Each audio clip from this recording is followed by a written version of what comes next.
Welcome to the Adventures in Paver Sealing podcast. I'm your host, Charlie Caldwell. I'm here with the owner, founder, man of magnificence, Sir Jeff. Thanks for having me, Charlie. Yeah. It's always a pleasure. We go back 2010, 2011 when you moved down. Yeah, right around that. About 2011, I think. And one of the things that I love about our journey together is how we are so value aligned. We care deeply about our families, ourselves, our customers. We also care that we do things right. And so often in business, one of the big things we're going to talk through today is that alignment with doing things right, taking care of who works for us, works with us, and the world, and assuring that we're moving across time consistently. So when we're taking care of other people in the work that you and I do uniquely, you do paver sealing, restoration, cleaning, these kinds of things. I do a lot of other things. Business coaching, all that stuff. It's really critical that we're working with great people, taking care of the world in the best possible ways. And I thought we would start today's work by celebrating your journey from the beginning and then talking about our parallels there. So that all said, is there anything you want to share? Yeah, well, so our journey began, I'd say 2010, 2011. I moved here, was originally from Michigan. I'd stopped in South Carolina for a year and decided to come to Florida. My brother convinced me to come down here. As you know, my brother Jason had a window cleaning company here in Fort Myers. So we started here. I worked for him for a little bit, helped him train some new employees because that was my background with the intention of starting this business. And, once I got rolling, I kind of realized there's really a need for paver sealing in Florida. With all the pavers that are abundant around here, there's more pavers than concrete, it seems like. So I opened the paver sealing company because people had a need not only to get them cleaned, but also to seal them and protect them.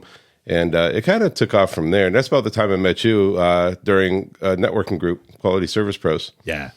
Well, the big thing I want to shout out to is Jason for connecting you and I.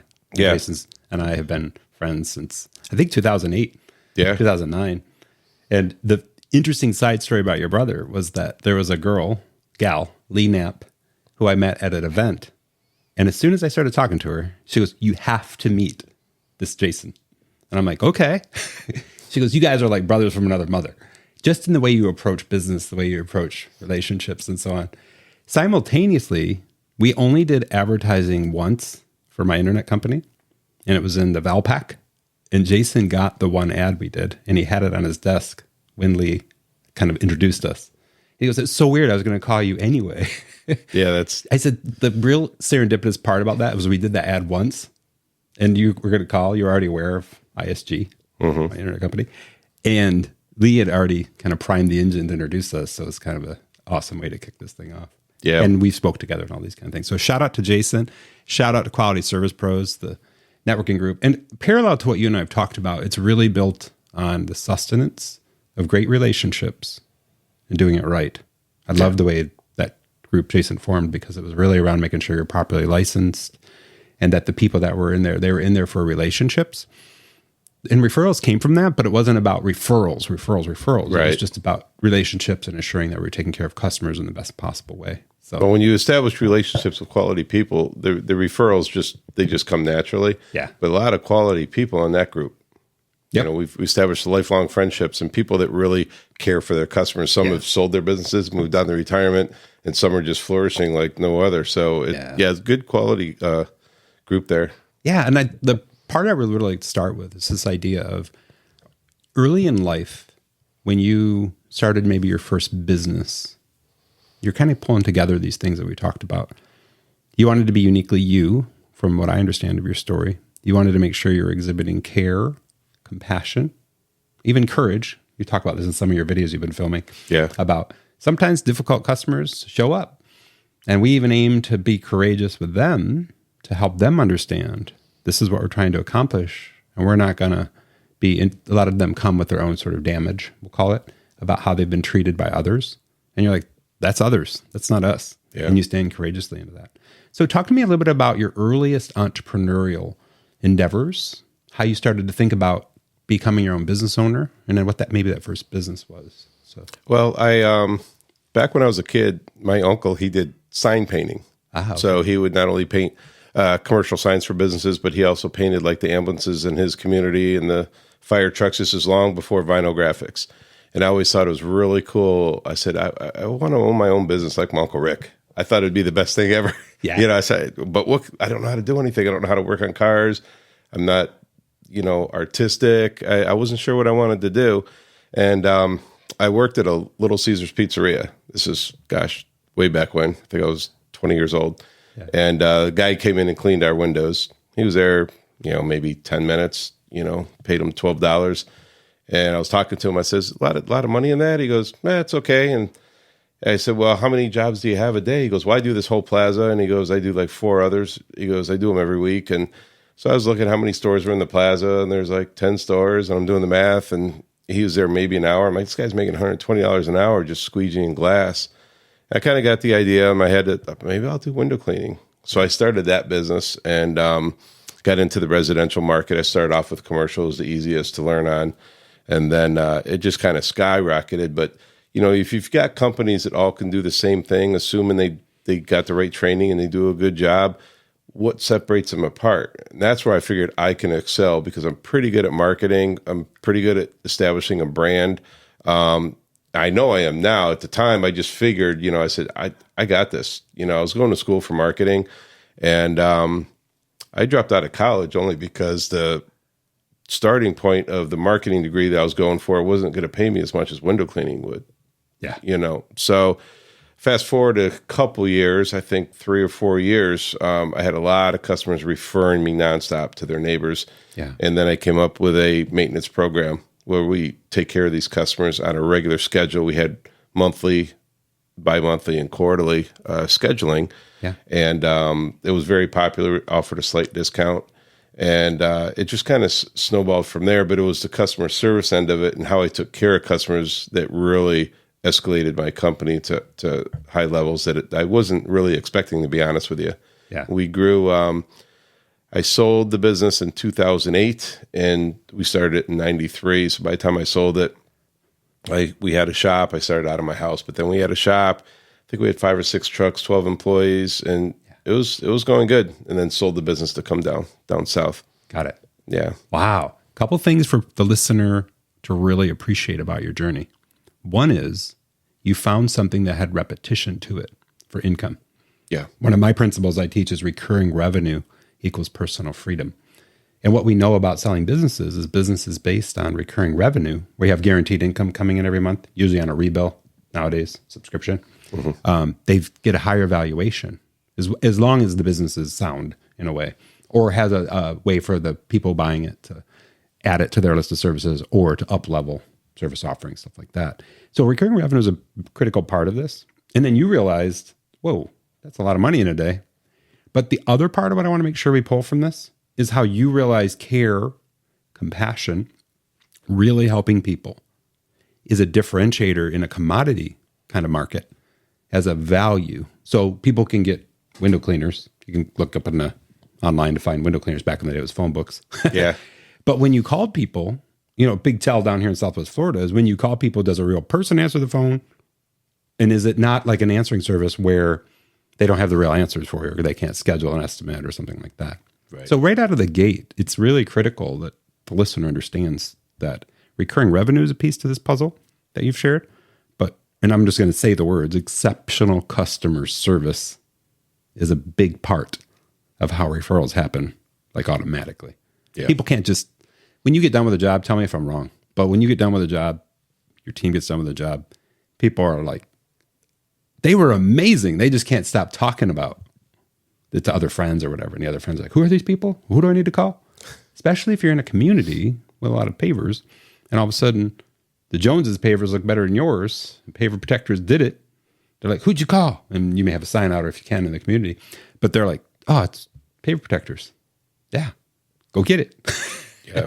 Any insights, takeaways, what I've shared here about some of these things we want to Well, I mean, really, with this type of business, your work is really what speaks the loudest, and how you take care of your customers. Your customers will be your biggest fans. They'll be your cheerleaders. They will tell everybody, because people will ask, for one thing. With window cleaning, nobody knows the windows are clean except for the people inside looking out. If you drive by, you can't look at a house and say, wow, those windows look nice and clean. You really can't tell. They sparkled a little bit, but let's be honest, if you're driving by, you can't tell. Whereas when I seal a driveway, everybody notices. Not only neighbors, anybody that drives by, like, wow, their driveway looks really good. Yeah. And so for the first 48 hours, we do have a sign up because we put caution tape up so that nobody will drive on the driveway. Vehicles that have to stay off for 48 hours. So for that first day or two, there's a sign out there. But after that, it's people just asking them, hey, who did your driveway? It looks really good. And with the circles of people that we service around here, a lot of them are well-to-do or in their retirement age, so they have a lot of get-togethers with their neighbors, and so they have cocktails on their pool decks and stuff, and that's when that stuff really comes to light, because they'll be talking and said, yeah, we just recently had our pool deck done, or people will ask, well, wow, your pool deck looks great, and so that's what really garners attention. When you have that social setting of a retirement-type community or people that are entertaining a lot, that word spreads very fast, and if you do a good job and you stand behind your work, you're always going to have problems. No business is perfect, but when we have a problem, we attack it aggressively. Like we last Friday, I think I shared with you, we had somebody in Ave Maria, which, if for the listeners, if you don't know, it's probably about an hour and a half away from where we're at. And they just had a question about the job. They didn't think that there was enough sand into the joints, and I immediately took off and went right out there. And within 2 hours out at his house, he's like, "Wow, I didn't expect it. It's Friday." I said, well, I know that you were kind of uneasy about how it came out. I want you to be able to put your furniture back tomorrow. So let's just take a look at it. And everything was fine. He thought that it was like grout on tile, that it should be to the top, and it's not. It should be down to about 1/8 to 1/4 of an inch below the edge. Explained it to him. He was so happy. And he's like, I'm going to leave you a review. And he tried to tip me. I said, it's not necessary. It's just part of who we are. But as you're well aware of, like, as far as reviews go, we're approaching 1,000. We're like 960 or something like that. But we work hard for those, and we ask for them. Every single job, we ask for a review. And good or bad. If it's bad, we can address it and hopefully improve our culture so where those type of things don't happen.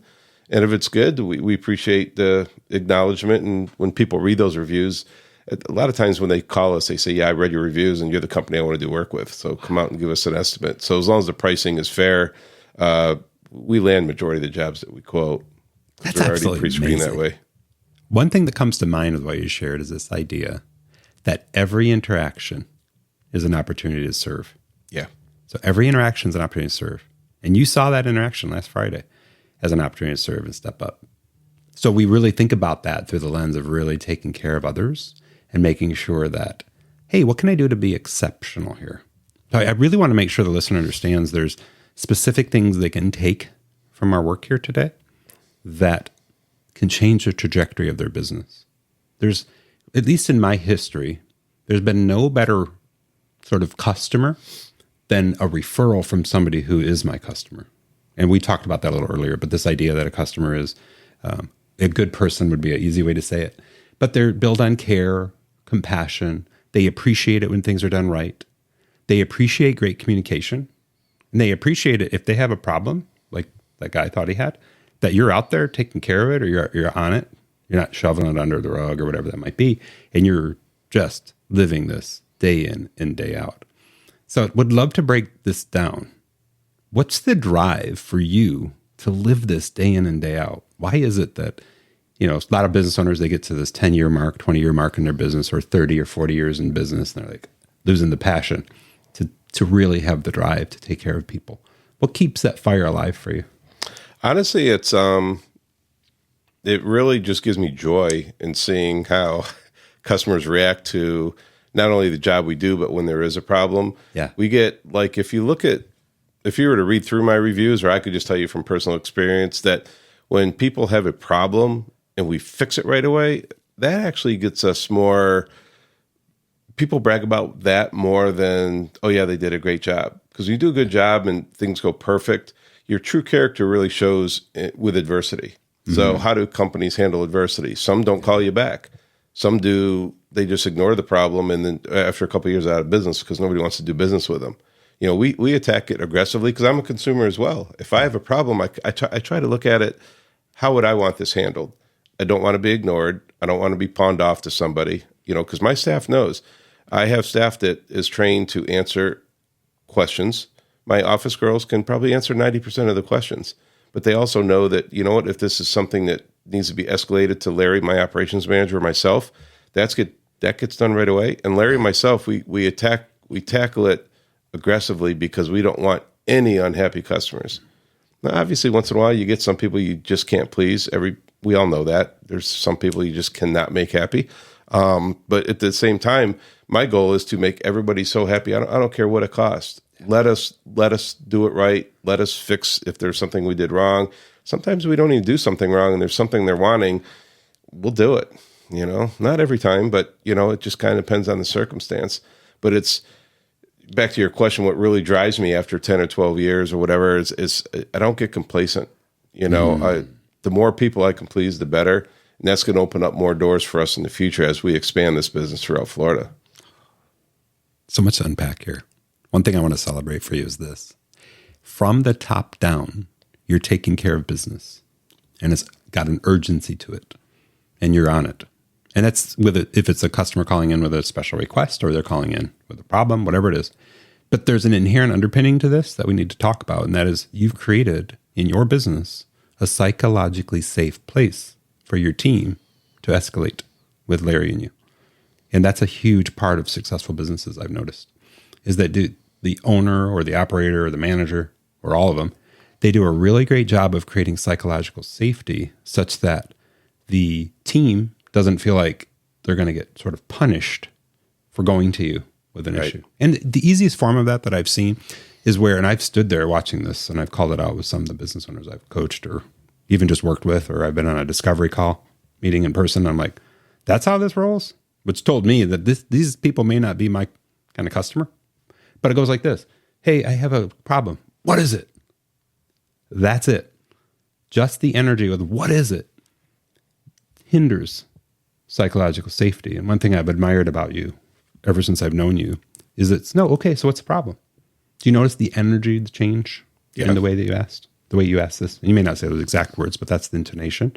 So I would just challenge a listener, if you are a business owner, to think about the energy and how you exchange, concepts, thoughts, questions with your team towards the idea of creating psychological safety and maintaining it. Because that's a huge part to this. Can you imagine if people were, this happens in business all the time, if they were, I don't know if I should go to Jeff with this. I probably won't. And then that little problem turned into a bigger problem because they shoveled it under the rug, so to speak, as opposed to, this is a problem. We're on it. Let me get with Jeff or Larry. We're going to handle it. So real critical ingredient there. So have you always felt like you've created psychological safety with the teams in this business and your previous business? Not always. I mean, in my mind, I thought it was. Yeah. But I know in the past, like especially with my company in Michigan, my window cleaning company, there were times where something's wrong. Yeah. Like, you got to be kidding me. What'd you do? I was like almost like upset. In my mind, I just wanted to get to the bottom of it, and I was upset there was a problem. Yeah. But I know in my employees' minds, they're probably like, oh my God, I'm afraid to say anything to them.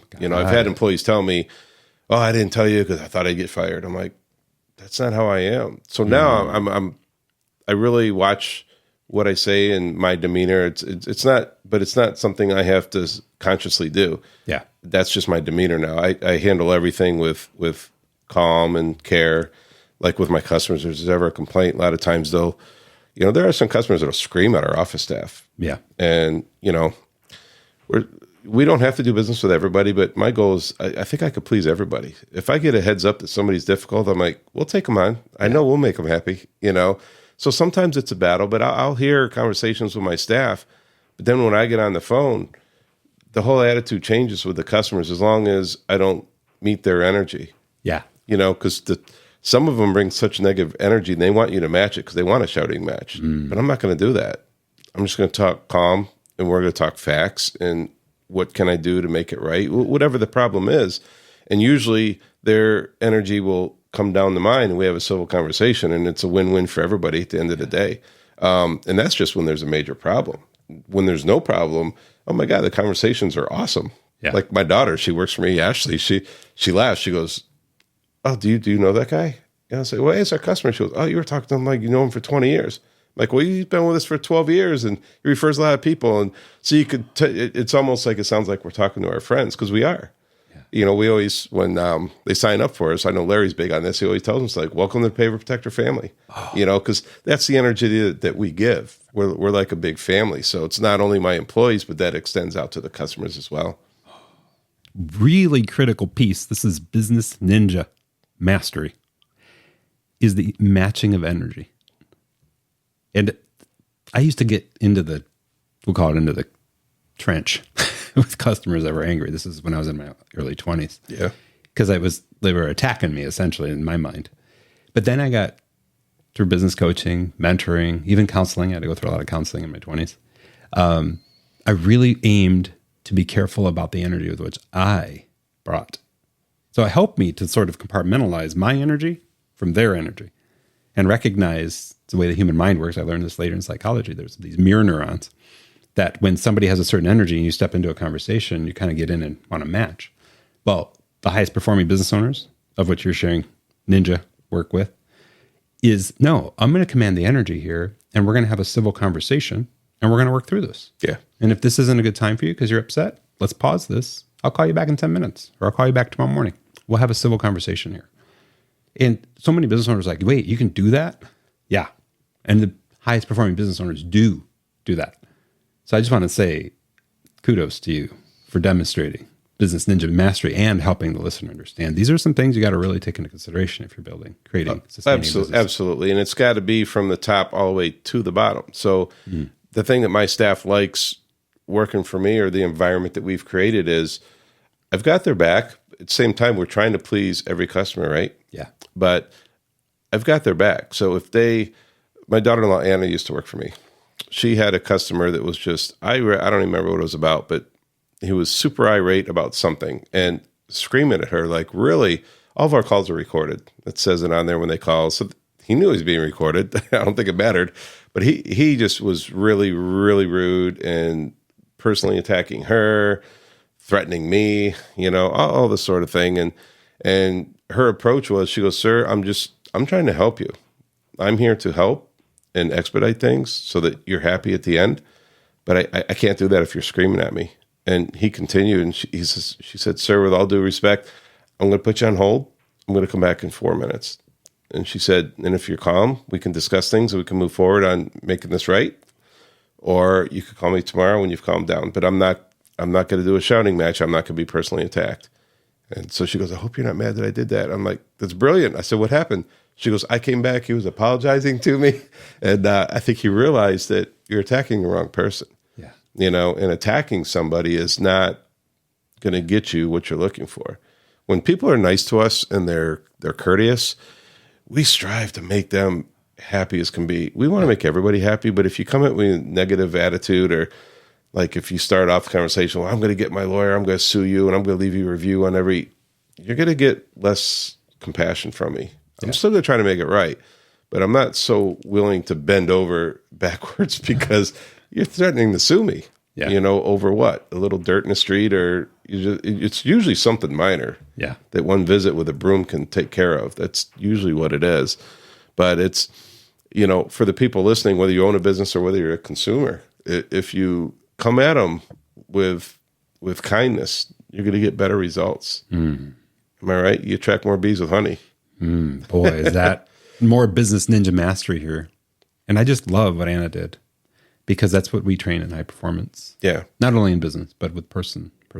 But she knew I had her back. Like, the psychological my staff safety. isn't scared that, oh my God, is Jeff going to be upset? I put this guy in hold for 4 minutes. It depends on the situation. You can't just create your own rules and go rogue. But at the same time, they know that. And there are times where we'll do an estimate. And just during the estimate phase, the difficulty that some people give us on the phone, and we just kind of know that, we're just not a good fit. I mean, we've turned work down and said, I just don't think we're a good fit, because this is just the honeymoon phase. We're just doing the estimating. Yeah. And everything's going to be an issue with some people. And you know what? We just assume not do business with those kind of people, only because we don't strive for the negativity. I mean, we're very proud in how we handle it, but I'm not looking for it. And we don't need it. And especially if you're going to personally attack my staff. When people are very irate at my office staff, and people say some really hurtful things, and I just say, just tell them we're not a good fit, and to find somebody else or recommend somebody else if they don't know of who else to call. Because I don't, you guys shouldn't have to deal with that. And my staff loves that about me. I've got their back at all stages. Business Ninja Mastery, like so many things to unpack here. One is from the top down, we talked about the psychological safety, and she felt it. And she took command and control to assure the customers de-escalated, so to speak, and then came back and was willing to hang up the call and say, hey, you know what? You're still in an energetic state. Not a good one. Let's have this conversation tomorrow. Maybe things will be a little better for you. Or if it was a potential referral, you could refer them off. That's a big piece to the puzzle of maintaining. And this is the hardest part for businesses that I've been involved with over the years, 35 years, 36 years, helping other businesses, is the sustenance of a culture. And it's essentially what we're talking about, is assuring that they feel that they've got you today, meaning your staff feels that you've got their back today, tomorrow, and at any point in the future. There's not a worry there. And that's a big part of people. A lot of business owners I've talked with are like, I can't keep staff. And I'm like, part of it's a money scenario, but a bigger part of it is typically a couple questions. One is, do they feel psychologically safe in your environment? And the other one is, do they feel like they're growing? Especially if you have the growth-minded, ambition-oriented team. They're like, what can I do to grow? What can I do to support more? What can I do to escalate my abilities or grow within the company? Those kind of things. And it sounds like you've got that kind of dialed in that regard. Anything else you want to share? Go ahead. Well, we don't have a high turnover rate because of that. There's always room for advancement. With the window cleaning with my business, it was kind of like I knew these guys weren't going to do this for their career. They're going to come, they're going to go to college, they're going to go, or they stay a few years. With this business, I've got some guys that are 50 plus. This is their career. Yeah. And what our customers really appreciate is every time we go out, it's usually the same people. If you read our reviews, we love Adam, we love John. Brandon did such a great job. They mention my my employees by name. Yeah. And the reason is because they see the same employees year after year after year. Reason my employees aren't going anywhere is, they are paid very well, but they also have benefits. We take care of them in every way we can. Now, when we first started, I didn't have benefits. You made $1 or $2 over minimum wage. And then now my guys, they make way over minimum wage. They get benefits, they get 401k, they get health insurance, additional insurance through like Aflac, that sort of thing. We do fun stuff. We just went on our company cruise. I think it was about 2 months ago. I showed you the pictures. I took my staff and their spouses on a cruise. So we do fun stuff. So my employees know that they're appreciated. And when they get that profit sharing at the end of the year, you see the smile on their face, and it makes me feel good, but I'm also taking care of my people. They're my extended family. So everything that we do in this business is to take care of our customers and to take care of our employees. There's certain things we can't do because, let's be honest, if we're not profitable in a few years, we're not going to be here. Or I can't give you the quality employees that I have, because if I have to be the cheapest in town, I can't afford those things. And it's going to be a constant turnover and constant training and subpar work. Our guys are typically trained about 8 months before they can go out on their own and do jobs. It's not a 2-week process. You can make it 2 weeks, but you're going to suffer quality-wise. We want to make sure they got it dialed in. So that's what our customers really appreciate. Like I said, if you look at our reviews, it's the same names over and over and over. Yeah. Makes a big difference. Sure does. Couple of big key takeaways here. One is, if you're thinking of joining the Paver Protectors team, there's a mentoring program essentially here, and it's over time. So that speaks volumes to what we talked about with the investment in new family, so to speak, as the people who work for Paver Protectors. That's a huge part. We'll call it the onboarding process, is a more traditional phrase. The onboarding process has a big mentoring piece to it, and there is growth opportunity. So it feels like down here in Southwest Florida, we're always looking for good employees. They're always hiring. And if they want to jump onto that, on your website, there's a hiring careers page. They can get into that. The other side to this, as we start to wrap up, is I would love for you to just talk through the different services you provide. Yeah. And then we'll kind of do a summary, and we'll wrap our first. Well, the name of our company is Paver Protectors, Brick Paver Cleaning and Sealing, right? So we clean pavers, we seal pavers. That extenuates, that goes from sealing pavers, travertine, natural stone, shell stone. I mean, there's a lot of things, even regular concrete. So if you don't have pavers, we could still seal regular concrete. With our maintenance program, we do periodic cleanings. So the cleanings are important. So even though you've sealed, they still require some maintenance, but a lot less, obviously. We do paver restoration. Now, paver restoration is if you hired somebody or you did it yourself and it was done incorrectly, and the sealer has, they call it turned white, but basically trapped condensation, trapped moisture underneath, and it starts to flake off and delaminate. We have a paver restoration division where we come out and strip the old coating off and then reseal it correctly. And we also offer repairs as well.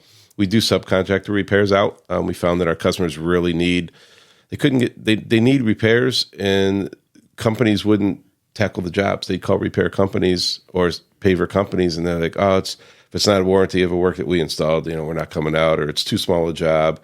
And so I found a need for my customers in an area where I can help them, because I know a lot of people in the industry. So I reached out to a few companies that do pavers, and I said, listen, here's the need for my customers. If you work with me directly, I can probably get you a lot of work. We make a little bit on it, not too much. We add a little bit onto it, obviously, but they take good care of my customers. So we do repairs. That is the only part of our company that is subcontracted out, but we use the best quality contractors, and they warranty the work for a year. Whereas with the repairs, most companies will give you maybe 30 days, 60 days. But to work for us, they have to give a year warranty to our customers. So if it resettles at any time, unless it's from Mother Nature, hurricane comes through, then that's not a result of our work failing, so to speak. But we give them a year warranty, and that really speaks volumes. So the repairs is another division that we do as well. Oh, I love it. So as we think through what you've just shared, I learned something new, and I've been working with you for 12 years. You guys work with concrete. Yeah. Concrete. When you said that, I was like, oh yeah. We don't do much of it, but it's an option. Yeah. Community sidewalks, like at my own house, not the one I'm in now, but the one I moved out of a couple of years ago.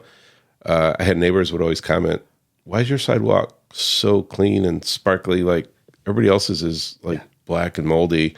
Well, you're not supposed to touch the concrete because it's the community. It's not yours, so to speak. But when I clean mine, I just because our coating for concrete is clear. You can't tell it's been sealed until it rains. When everybody else's concrete darkens up and mine looks like this table, it's nice and white because it's repelling the moisture. It won't allow the moisture in, and it stays clean a lot longer. Oh, nice. So, we don't do a lot of it, but it is something that we do. But because of the name of our company, Paver Protectors, people that have concrete typically don't call us, but if they do, we could definitely take care of them. Wow, that's awesome. One thing that I want to make sure we send the message home with on this episode, and we'll do it probably in every episode, is this idea of the VIP program. Yeah. For your program. You want to talk about that for just a little bit? Make sure we understand. Yeah, well, the VIP program, we started this program because pavers do require maintenance, okay? When I do an estimate and people ask me about it, I kind of compare it to oil changes on a vehicle. Vehicles and pavers kind of have a lot in common that you never think about, because I use those analogies all the time. So let's just say you wax your car. It's still going to get dirty, right? When you wax it, it stays clean longer. Yeah. When it does get dirty, it cleans up easier, but it does still get dirty. It's the same thing with your pavers. We're putting a protective coating on the brick. Mold can still grow. It's not going to grow as fast because it's not allowing that moisture into the brick. And when it does grow, it's going to grow on the surface rather than from within the pores of the brick. So it is easier to clean. But people know that they're going to require some maintenance. On average, most people will pressure wash their pavers maybe once a year. So we came up with the maintenance program where we could take the headache away from the customer and we could take care of it ourselves. So with our VIP maintenance program, basically you commit to 2 cleanings and you pay for those up front. By doing that, we give you a discount on those cleanings.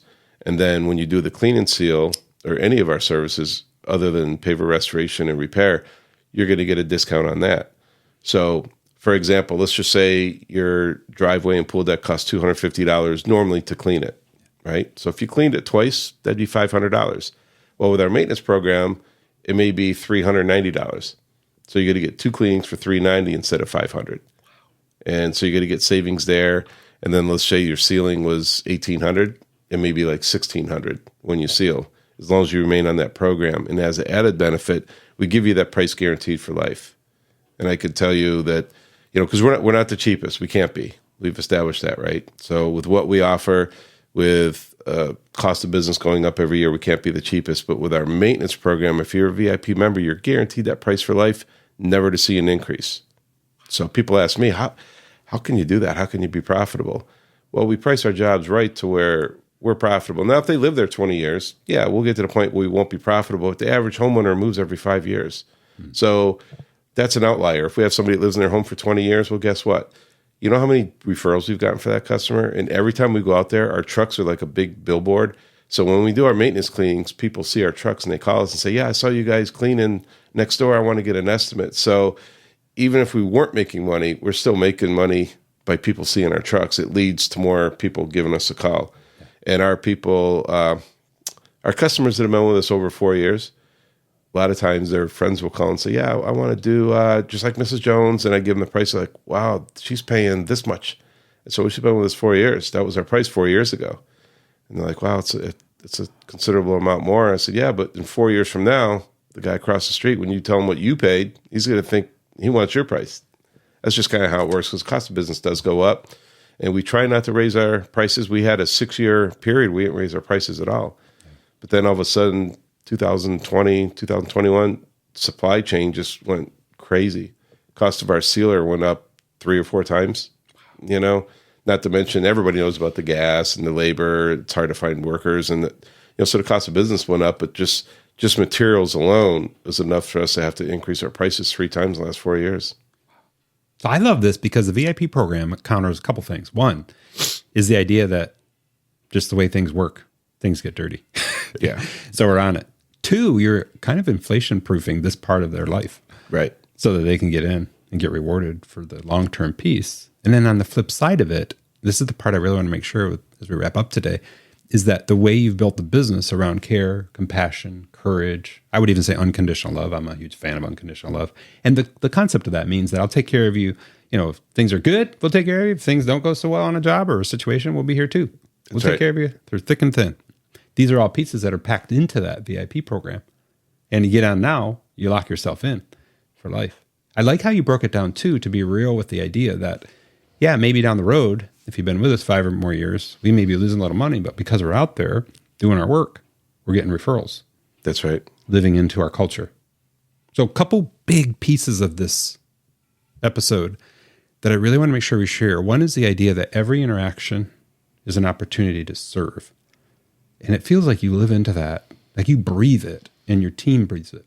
It's like, what can I do here to serve? And when we kind of take the word serve to a deeper level, what can I do here to serve exceptionally?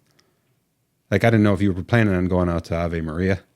No, I didn't plan on it. But it was like, okay, I'm going out to Ave Maria. It's a haul. We'll go take care of it. But we want to make sure that customer's happy. Yeah. And that if they have a event on Sunday or whatever with friends and stuff like that, that they're not like upset. I think the saying's not where it should be. Da, da, da, da. No, we got it. Instead, they're saying this. Yesterday, I made a call, or 2 days ago, I made a call. They came out yesterday. The owner came out to help me make sure I was taken care of. That speaks volumes for everything we're talking about. So any other hints, tips, takeaways you want to make sure people capture from our episode? Well, basically, it's just the culture that we have is to take care of our customers. And when you talk about showing compassion, doing the right thing, there are times we talk ourselves out of a job. We'll quote a job and we'll look at it, and I know that, yeah, I could make it look a little better, but the pavers are so degraded that the benefit's not gonna be there for them. And I explained to them, like, listen, here's what's going to happen. We can get it a little cleaner, but these pavers are in such bad shape that I almost feel guilty taking your money. I think you should maybe do this, or how about we just clean it and not seal it, because I don't think you're going to get the benefit that it normally offers.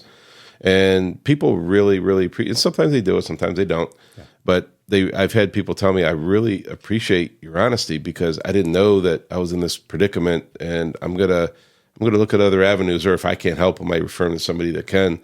And they're like, wow, I appreciate your honesty. And the biggest story about that was I just started the business, actually. I was only in business a couple of years. I was still in the field. I think I had one employee, and this lady called. She was in her mid-80s, early 90s, and she had River Rock. You remember River Rock from the late 70s? Yep. And as that stuff starts to wear, it starts to chip and flake up, and you even hit with a garden hose, the pebbles start to fall off. And she had a lanai and was in really, really bad shape, covered in mold, River Rock. The pebbles were already loose, they're all over the place. And I just told her, I said, listen, I can offer a light cleaning. I don't think you need to seal it. And even the light cleaning's probably not going to do what it needs to do. And it kind of reminded me of my grandmother. I was like, I'll do this for you for free. And she's like, oh no, I got to pay you. I got quotes of $600-700. I'm like, no, but that's to seal it. We're not going to seal it. I'm just going to do what I can. And her son called me so grateful. He's like, my mom told me that you're going to do our job for free. And I said, yeah. I explained to him the condition. And he said, I appreciate the honesty. He goes, for years, people have been taking my mom's money. And he goes, I don't live down there. He goes, so when I do come, I'm like, so what did they do? And she shows me, and it looks horrible and it's falling apart. I said, yeah, it's at the stage now where it needs to be redone. But I think just cleaning it and getting rid of the mold, I think it'll suffice. I don't think you need to seal it. And I said, it'll take my guys an hour. I said, we'll just swing by and we'll take care of it. He goes, I really appreciate you not taking advantage of my mom. And she was so grateful. And she made us cookies and iced tea or something. She was so thrilled to death. But by doing that, and you establish that goodwill, it's not only do I rest good at night. I take good care of people. I don't scam people, But at the same time, when they share those stories, and she's 80 some years old, she probably didn't tell anybody, but the people that recognize it, they tell people. Yeah. And that's really what's created our brand as far as how successful we've been in the reviews that we've got is because we go that extra mile and do that for people. Yeah. So that's the point that I like to drive home. It's like sometimes, just making the dollar isn't what it's about. If I can help you out or just be honest with you and tell you save your money, don't do it. Same thing with the maintenance program, because it's a 2-year program. You do the clean and seal, and then you get 2 subsequent cleanings that have to be used up in the next 2 years. And if they're saying, well, we're thinking of putting the house on the market, I tell them, don't do the maintenance program, because it's a 2-year program. It's not refundable. Once it's like a gift certificate. Once you buy the cleanings, you got them. So, maybe we'll get you on the next house or whatever you want to do. If you're moving out of state, let's just get it in the condition where it helps you sell it rather than the long-term 2 to 3 year program, because it's not what they need if they're not going to be here. So it makes total sense. Well, I just want to unpack the values. You talked honesty, trust, authenticity, openness, piled on with care, compassion, unconditional love. And it's these things, as we really think about what makes Paver Protectors extraordinary, are the sort of catalyst or fuel for that extraordinary being. And I want to celebrate too. A lot of companies are built on these kind of ideas, but they lose it over time. And we touched on this earlier in our work today, that we have a catalyst, something that fuels our fire to live into these values and stick to our culture. And it comes from the top down. And I can't tell business owners enough. Who you are as a person is relayed to intrinsically, extrinsically through the different people that are on your team. And whether you create psychological safety or not, there's an amplification to the amount of problems that may happen because of that lack of psychological safety. Right. So thank you so much for that beautiful story. I was getting a little teary-eyed there, thinking about my grandma. I know, me too. My grandpa. Yeah. And how my grandparents were really good about that, but I could tell something wasn't right with a certain vendor or a certain service person in that regard. So as we wrap up, a couple things I want to make sure of. One is, if you're looking to join the Paver Protectors team, if you're looking to really understand what it feels like to be in a culture of love, care, compassion, and family, they can go to your website on the careers page. Is there anything else you want to add for that? Yeah, there's a career page on it. Just click it, and it's like an application that they fill out. They can always call us too. Phone number is 239-288-0705. We're always taking applications. We're not always hiring, because like right now we've got 2 guys that are in training right now, and they're working out great. And you'll be seeing them in the field within the next couple months. But we're always taking applications because we're a growing company too. So even if we're not hiring at the moment, we keep them all on file. And then when we do need to hire, those are the first ones we call. Wow. Okay. So that's good to know. Yeah, we do keep it on file. You always hear that saying, always be hiring, but every time I hear that, I'm like, yeah, but we're not hiring right now. But always at least take applications. Yeah. Looking for it. It's just amazing too, because if you have that kind of always on, people who are perhaps A+ team members in the future, put their information in, there's never a hindrance. Sort of that. There's no like scarcity around potentially putting my information into the paper. Well, exactly. I mean, there are times we just we just had one of our long-term employees leave the company in January, I want to say it was, and he'd been with us over 10 years. So we had a spot to fill, and we had almost like a waiting list of people wanting to fill that spot. So it makes you feel good because we established that culture, and people are like, yeah, I want to work for you guys. Yeah. So it makes us feel good knowing that people want to work for us. And, since we launched a new website with the careers tab, the other website didn't have that. Yeah. I get probably 2 a week on average, and that's not us soliciting for it. That's just people seeing our website and saying, hey, I want to work for this company. And we have with the culture that we have, there's some checks and balances, So real quick, I know we're going to end up pretty soon here. So for example, taking care of customers, we had a complaint the other day. The customer thought that resanding the joints meant pulling all the pavers up and re-leveling. So to us, that's repairs. We pull all the pavers up, collapse the air pockets because there's some air pockets. The pavers are starting to settle. But when you do paver sanding, it's just resanding the paver joints. So she was kind of upset about it, and I had a talk with her, and she wasn't happy. She hung up on me, and so. And then she left us a 1-star review on Google, and this just happened recently. And so our whole staff knows about it. They're like, "Did you see the review? Because they know that we don't like 1-star reviews. Our culture is to 5-star reviews. We want cheerleaders, not people talking negative." And so my operations manager called me, and he said, I quoted that job, and he asked what happened, and I told him exactly what happened. He goes, "You know what? How about this? What if we just offered a repair for free?" He goes, "I called our repair technician. He gave me the price. He goes, I'll pay it out of my pocket. Let's just make her happy. That way we don't have a 1-star review." And I'm like, pay it out of your pocket. He goes, "Well, I just want her happy." So how many employees do that? So that's that, because there's moments where I might be like, I'm not perfect. I try to please everybody, but if I get somebody just really cursing me out and hanging up on me, I'm just like, leave the review. I'll just respond to it. It is what it is. I can't make everybody happy. But then Larry steps in and says, "How about we do this?" Without Larry, it had just ended up me responding to a 1-star review, and it'd just be left there. So now she's going to be happy because we're going to take care of it. And explain to her that, listen, here's the contract. It wasn't included, but we're going to do it because we want you happy. She'll probably be a lifelong customer. She'll hopefully change the review to a positive one, because it's happened before. People just, first thing to do is leave a review instead of calling us and even telling us. And then we fix it, and they change the review to a positive one. So that's the outcome. So it's going to cost us a couple $100. Larry's not going to pay for it. I'll pay for it. But he's willing to. Yeah. So that's the culture that, with checks and balances, if it gets by me, it's got to get by Larry, or vice versa. Wow. First thing is the office girls. They have ability and power to do certain things, and then it goes to Larry and then to me. In this case, Larry was out in the field, and it came to me before him, but Larry's going to take care of it. Wow. So that speaks volumes once again to exceptional customer service. Yeah. And going way beyond. And it also requires a very wise and knowledgeable mindset to be sort of long-term thinking, which is not the trend as far as I'm seeing in business right now. Yeah. It's like, fine, leave me the review. I'll answer it, and it's not blah, blah, blah. Instead, it's like, what can we really do here to make things happy? And it's interesting that that culture is so instilled in Larry and the girls and the team that they're coming up with options. And again, that goes back to that psychological safety. So thank you so much for that story. Yeah. Boy, that's a good one.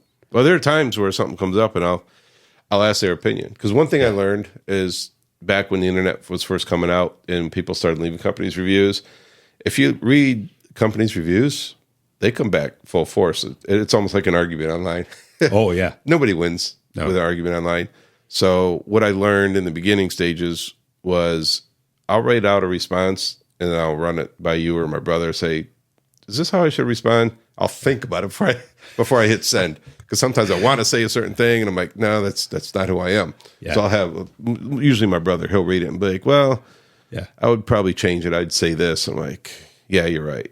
Mm. But because it's so easy just to hit send. Once it's out there, it's out there. Yeah. And at the end of the day, you read your own thoughts maybe a day later, and you'd be like, I shouldn't have said it like that. So it's always best to run it by people. And when you have staff that's automatically reviewing it, I don't have to run it by you, but they come to me and say, here's how we should probably handle this. And that's what Larry did in this case. Wow. Yeah. That's a big takeaway as well, is that give yourself some grace and some time before you send out anything that may be neutral or negative intonation. And then if you have the resource like Jason or me or anybody, leverage it. Hey, I'm thinking about sending this out. Can you give this a once over? Or today you can run it through AI and say, hey, make this sound nice. and professional, then you might run it through ChatGPT, you might run it through Gemini, you might run it through Claude, Right. and just see what it comes up with to tune that message up. Side note, Apple's releasing their iOS 18 here shortly, and in it, you can do that work right within your phone and your computer, where you highlight the text and say, make this sound nice, make it sound professional, those kind of things. They just demoed it yesterday. And Yeah, we've dabbled a little bit in the AI, and it makes a world of difference. Yep. It really does. And also having the right people in your corner. Like I Yeah. said, bouncing it off you or my brother or some of the other Yep. quality company business owners that I know. My brother does the same thing. Yeah. You know, he'll tell me about an interaction with a certain customer, and I don't know what to do, and he'll ask my opinion, and I'll tell him, and he's like, "I'm glad I talked to you because that's not what I was going to do." You know, it's like, so right. It's like Having a great, cooler heads great prevail. set of friends and mentors that can help through difficult times. Yeah. Or if we're off mood or whatever that might be, we're human. We might need a little guidance through that. So Yeah. as we wrap up, if somebody wants to do business with Paver Protectors, they can call you, they can visit your website. What's that process look like, and what would they expect? So when they call our office, I've got two girls, Jackie and Ashley. Okay, they answer the phones, they schedule the jobs. They also deal with the technicians. Technician calls with a question about the job they're on. They dispatch. They handle a lot of the business.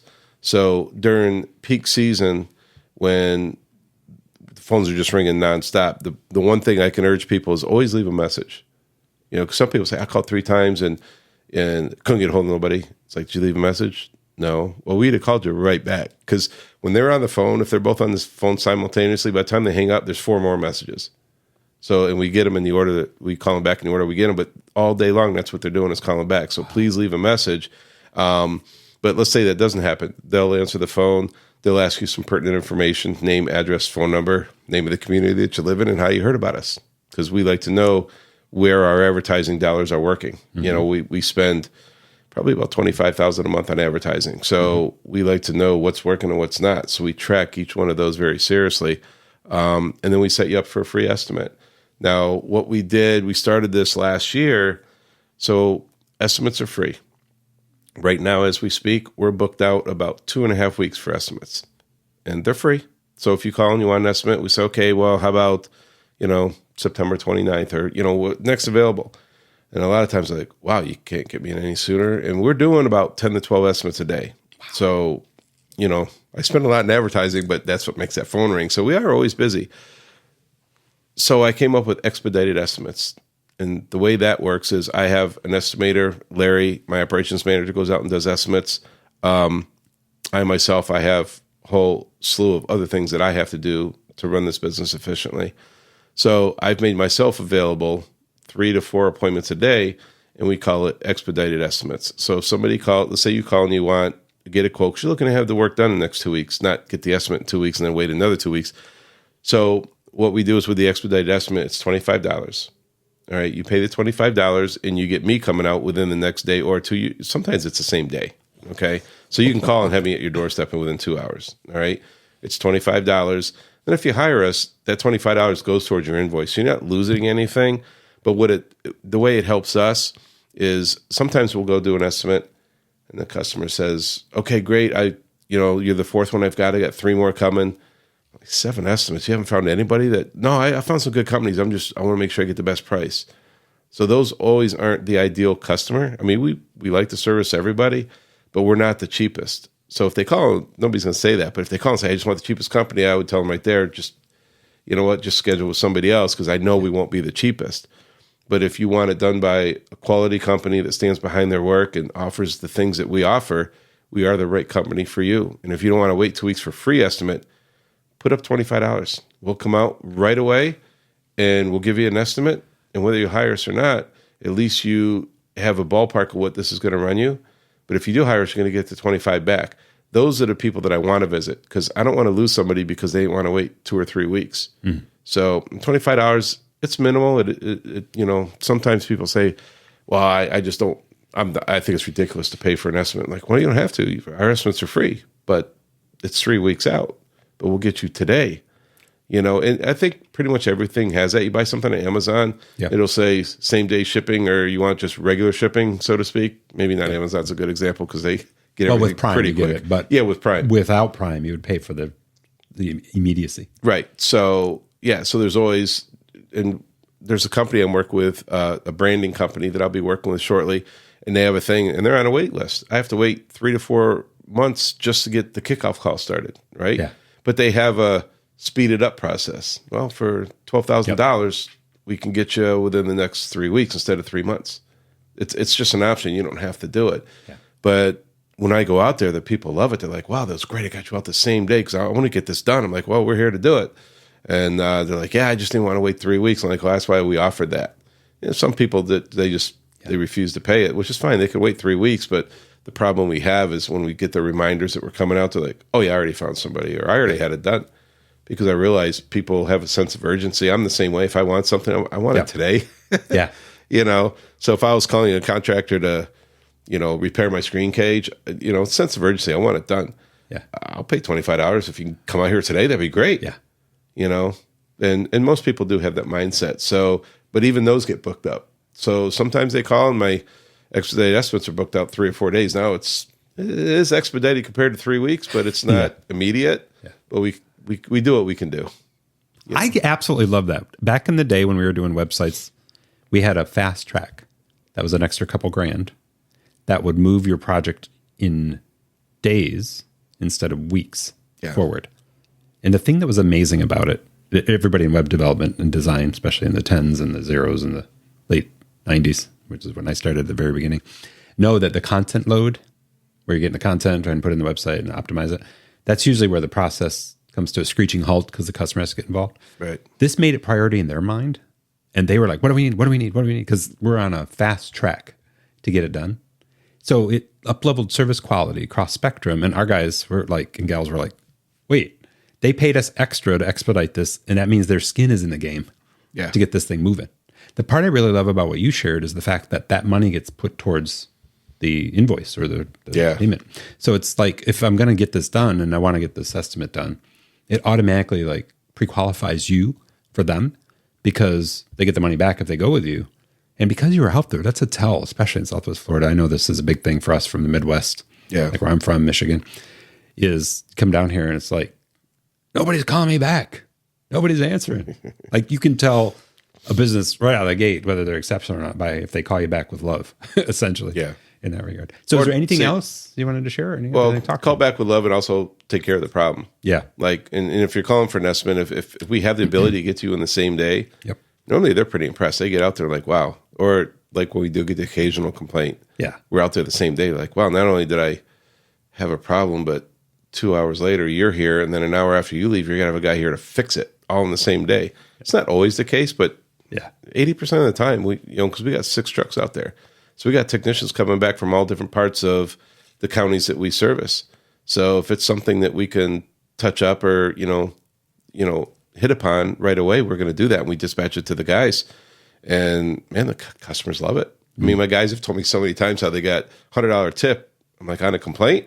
They're like, yeah, well, I went out there. It was nothing big. I just had to do this or this. And problem solved, and the fact that we got out there so quick, they were really appreciative. They gave me $100. Wow. So customers do appreciate it. And if, we try to be as quick as possible. Yeah. I wish we could just be instantaneous, but with our VIP program, another benefit is you don't have to wait in line. So when we're busy and we have a waiting list, if you're a VIP member, you go to the top of that waiting list. And that does happen occasionally. Most people know to schedule in advance during peak times.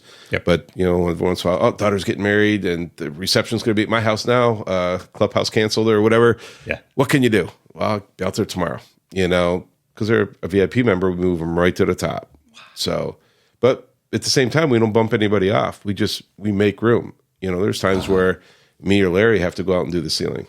Yeah. Because if that's what needs to be done, we'll take good care of you. If we're available to, we will definitely do that. And that's what people know and love about our company is it's not just that we do a good job or that we care about them. It's like, we'll bend over backwards. If you got a need, we'll do our best to really accommodate you. And in closing, I think when you deal with pay protectors and what's our culture, whether it be how long our employees stay, how we take care of our employees, the transparency and how we take care of our customers. The end result is a company that's flourishing and just really growing substantially. We got a lot coming up in the future, a lot of plans that are going to be happening, and it's all because of the people that I have and the customers we take care of. I just want to celebrate the depth on so many levels of what we've covered here as takeaways for entrepreneurs, but also for new customers and existing customers to realize the gold they have with paver protectors. A couple things that I want to share, and I'll ask you this question too, a couple highlights from this episode of Adventures in Paver Sealing. One of them is this idea of recurring revenue equals personal freedom from the entrepreneurial side.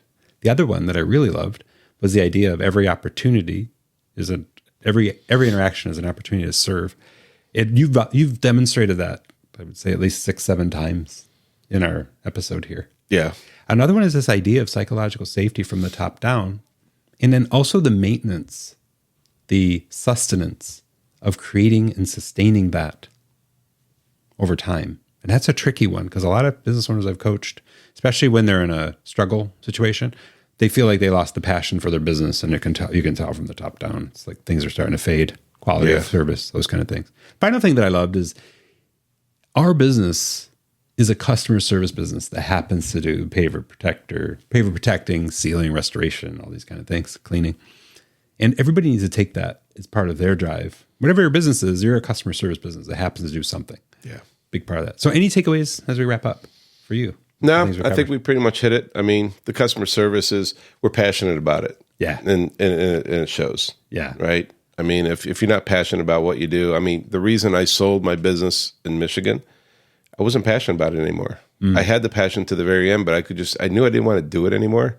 And I wanted to move to a warmer climate. That was kind of the biggest obstacle I wanted to get over. But if you don't feel that passion, sell it to somebody who does. And when I did sell my business, you were talking about recurring revenue. The fact that I had those maintenance plans in place was why I got top dollar for my business. And I listed that business. I sold it within 8 days. Wow. Yeah. You know, there was even one of the guys that wanted to buy it but opted not to. He bought a landscape company instead. He called me for consulting about 6 months after that and said, "Listen, I'm going to start a window cleaning division.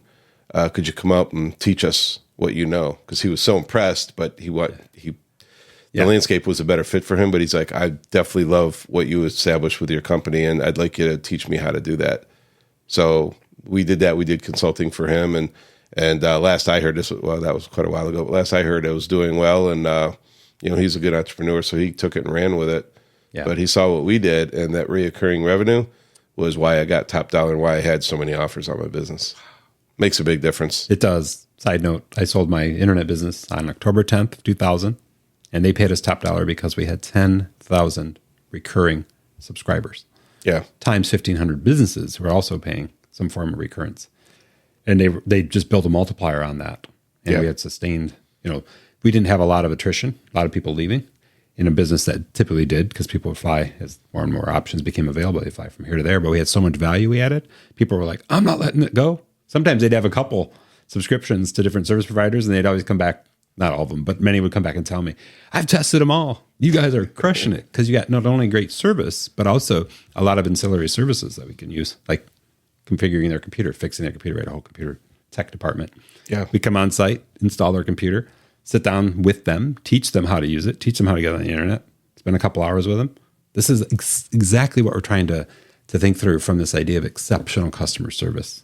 And if you think you're in a business where I can't think of a way to be exceptional, talk to Jeff or I. We are happy to help you rock it out. And it's, that's true. And here's the thing. I look at businesses and I think to myself, okay, what type of maintenance program could they do? Because when I started this business, I'm like, well, what you seal every couple of years, what type of maintenance program could I offer?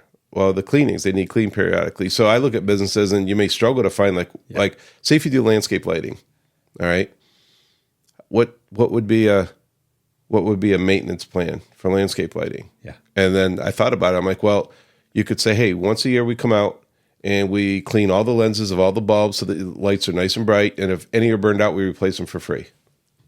Right? Now, whether that's doable or not, I don't know landscape lighting. Maybe the bulbs cost more than the fixture. I don't know. But let's just say, like in the house, a light bulb doesn't cost that much money.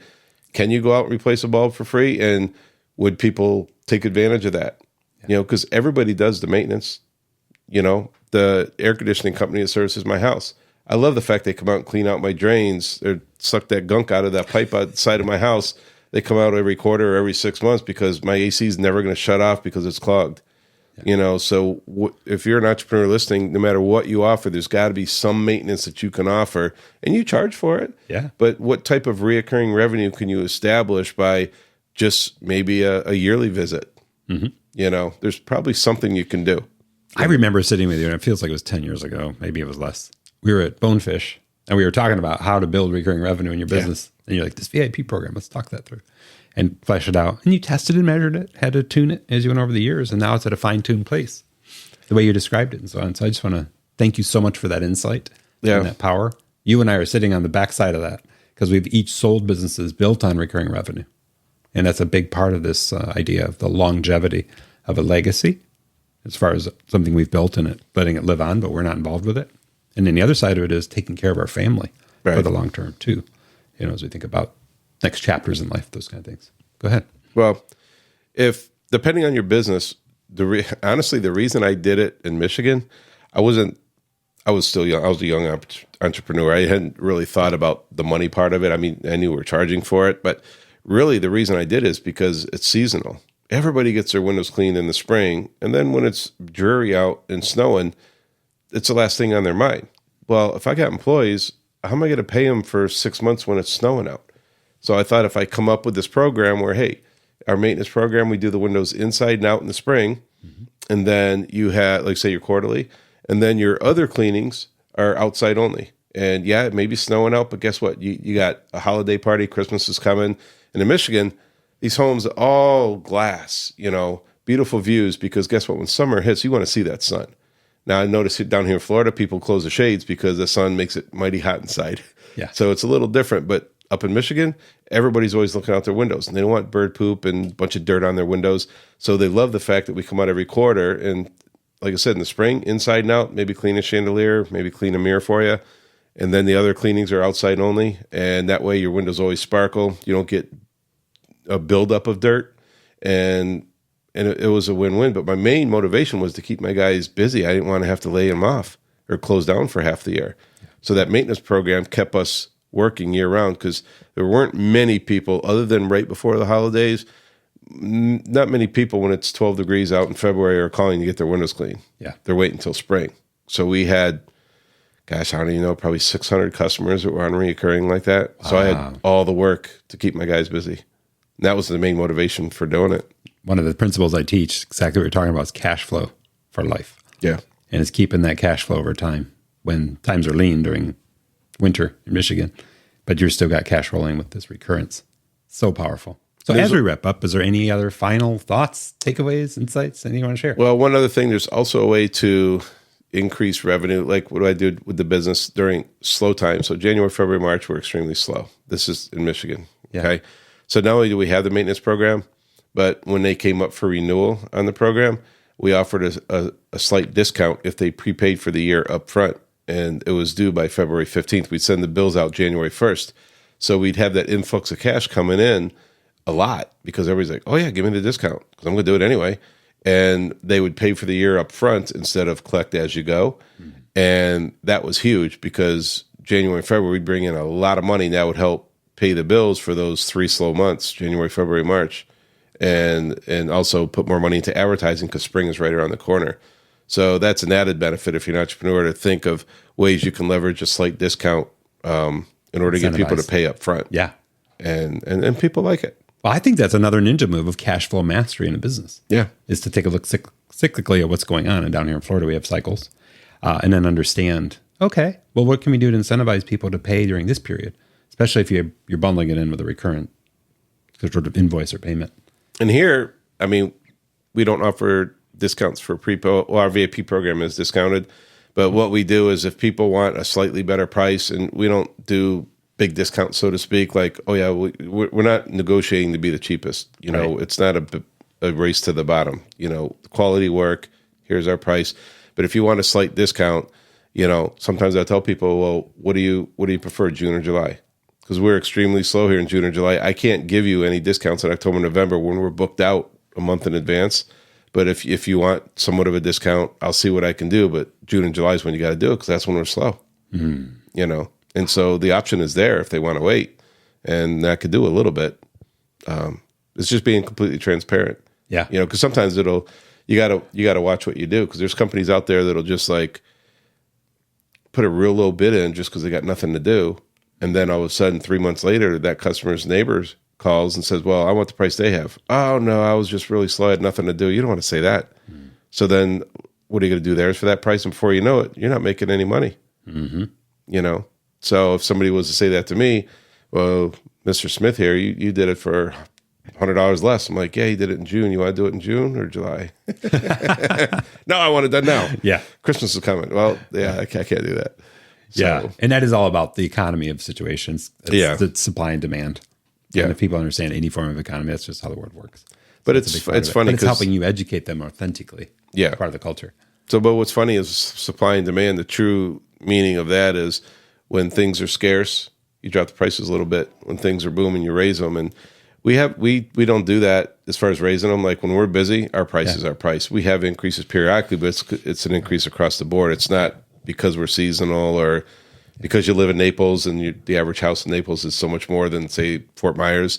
We don't care where you live. The pavers are the same as the pavers of Fort Myers, you know, so the price is the price, you know? So yeah, because people will see right through that. Yeah. You know, I remember when I first started this business, people say, "Yeah, I want a quote," and, you know, "Don't give me Naples price." I didn't know what they meant. And they're like, "Well, because I live in Naples, people want to charge me so much more." I said, "No, we don't do that." But I guess there's companies that do, because I heard that a lot. Yeah, don't gouge me because I live in Naples. I've been involved in a lot of the backside of business analysis where that's exactly what's happening. Yeah. It's like a 20 or 30% sometimes. You can't do that. Just based on zip code. I mean, if you could justify it. I mean, if They justify it because they're centralized in if- Fort Myers. Yeah. Driving down during season is a pain. So they kind of incorporated travel costs and then. Well, I was going to say, more than that. If it's out of your But service area or something, yeah. I don't know. It's kind of up in the air. But anyway, thanks for sharing. Yeah, really, my really pleasure. powerful. Again, as we wrap up, company culture, psychological safety, recognizing every interaction as an opportunity to serve, and taking care of people, I like the way you word it, like their family. And we're always going to clarify, when we say family, we mean a loving, caring, compassionate family. A lot of people have called me out. If you're taking care of me like my family, I don't want to know you. I don't want to be around you. Yeah, not the like ones that. on Jerry Springer. No, not the Jerry Springer family. We're talking about caring, compassionate, loving, honest, authentic, communicative, trusting, responsible, accountable, all these pieces to the bigger puzzle of culture. So that being said, this ends this episode of Adventures in Paver Sealing. Thank you so much, Jeff. Hey, appreciate it. See you in the next one. All right. Talk to you soon. Buddy. Thank you.